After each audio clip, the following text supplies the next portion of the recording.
Hey, welcome again. All right, so what I do on this channel basically is I respond to questions. If you have questions, teachers, students, all of them, the likes, they send me questions and I respond to their questions. So today I have a question, an exciting one. I have listened to you before and you advocate a lot for small group gatherings in classrooms. How can we do this in an overcrowded classroom, especially a classroom with limited infrastructure? Uh-huh. Yeah. That's a really great question. Thank you for your questions. It's true. Overcrowded classrooms with limited infrastructures are super challenging, and but the truth is, small group gatherings can still be implemented in those spaces. I remember at one of our seminars, Bill Green is Learning Up, one of our seminars that we had, I think it was, when was that? Well, yeah, one of the seminars, we had a case where we had more students than the hall could contain. And yet, I still wanted us to have a small group gatherings. Like you said, I advocate a lot for it. I always want the students to be actively involved in the teaching process, and not just being actively involved. I want them to also have some sort of ownership of the classroom. That's one of the advantages of small group gatherings. It gives your students ownership. It helps them to lead the classroom while you are just there supervising it and also encouraging them and guiding them along the way. Proper coaching happens through small group gatherings. That's what I think. Proper coaching really happens through small group gatherings, and it's exciting. It's super entertaining too. So one of the things you can do to achieve small group gatherings in overcrowded classrooms would be when you should set clear objectives.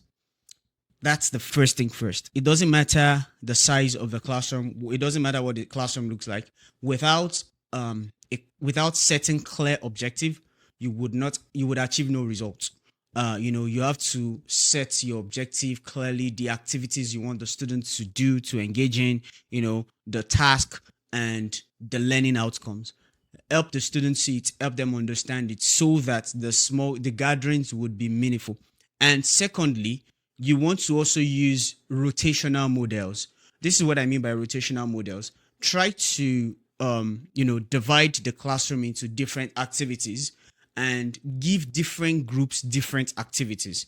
Now, when you might have a group working on independent assignments, so they are just working on independent assignments, and others will be having discussions, conversations, while others are probably working on another group work together.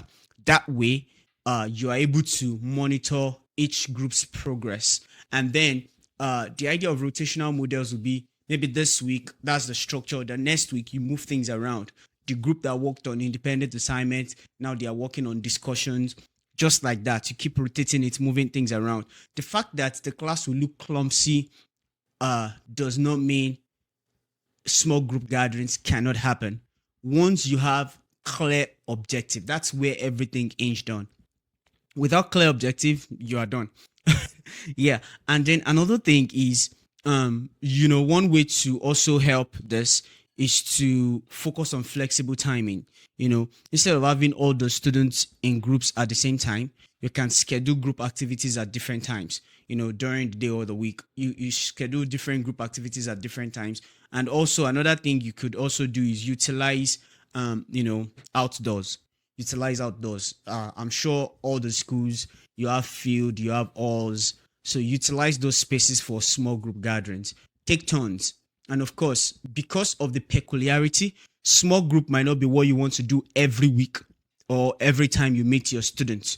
Teach them, deliver the instructions, and then maybe the next subsequent classes, maybe twice in a term, for overcrowded classroom. Now, that's why I'm saying this. Maybe twice in a term, you are able to just gather in small groups and help the students lead the classroom, lead themselves in it, so that they can be a participator in their learning process, active participants in their learning process. Ways students become actively involved in their learning process is not just through their readings and doing the homework and all that. It's also through them having a sense of ownership in the classroom. If you don't give them that sense of ownership where they lead discussions, where they lead conversations, it becomes difficult for them to own the classroom the way you want them to own it. So small group gathering, they are super essential. I advocate a lot for it, and that's one of the ways you can do it in an overcrowded classroom. I hope that helps you in your classroom, and I hope you get the next time started on a big, big, big level.